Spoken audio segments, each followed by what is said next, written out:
Isang masakit na katotohanan pagdating sa pag-ibig, yung may mga pag-ibig pala na kaya kang mahalin, pero hindi ka kayang ipaglaban. Yung aminin natin minsan sa buhay natin, dumarating talaga yan na kaya nating mahalin or mahal natin yung isang tao, pero hanggang dun lang. Hindi natin kaya ipaglaban. Alam mong mahal ka, alam mong tinatangi ka niya, kasi ramdam mo naman talaga yun na mahal ka niya. So, wag natin baliwalain yun, kasi pagmamahal yun. Pero, ang sad part kasi dun, yung hanggang dun lang. I will love you, but I will not fight for you.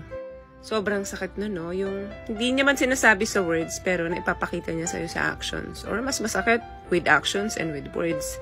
Kasi syempre, ina-expect mo talaga na once yung tao mahal ka, kayang-kaya ka ipaglaban. Gagawin niya lahat para sa'yo. Kasi walang imposible kapag nagmamahal ka. Kasi yan yung power talaga ng love. Kaya nga mahirap i-define ang love. Love conquers all. Very magical. Diba? Ang hirap ma-explain ng love. Kasi nga, yung power ng love is very powerful.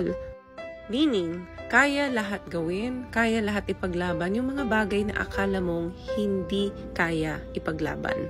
Mga bagay na hindi mo nga nagagawa Nagagawa mo kapag nagmamahal ka ng totoo, diba? Yun nga lang, yun yung masakit na katotohanan na hindi lahat ng magmamahal sa atin, sa'yo, kaya kang ipaglaban. Kasi yung ibang nagmamahal sa atin, hanggang doon na lang, hindi kanya kayang panindigan. Hanggang nararamdaman na lang talaga. Yan yung sad reality ng pagmamahal minsan. Kaya dapat hanapin mo yung mga taong hindi ka lang kaya mahalin. Instead, kaya ka rin ipaglaban. Yung sasamahan ka kahit wala na yung saya. Sasamahan ka sa lahat ng laban mo. Ano man yung mga circumstances na dumating, kaya kang panindigan at sasamahan ka hanggang dulo. Ang sarap kaya nun, pakaramdam mo ang lakas-lakas mo. Pakaramdam mo kayang-kaya mo gawin lahat para dun sa pagmamahalan nyo. Kasi ang pagmamahal, either they make you or they break you.